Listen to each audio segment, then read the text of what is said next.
Seriously, you ever notice that? You treat your trucks like they're members of the family, for crying out loud. I was at some store, I heard these two guys talking, like, dude, I heard about your truck.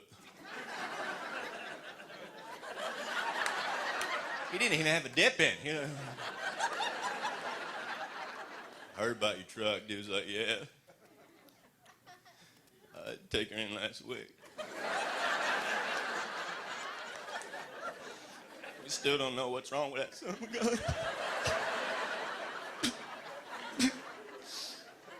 Oh, when you hear about this stuff happening all the time, you never think it's gonna happen to you.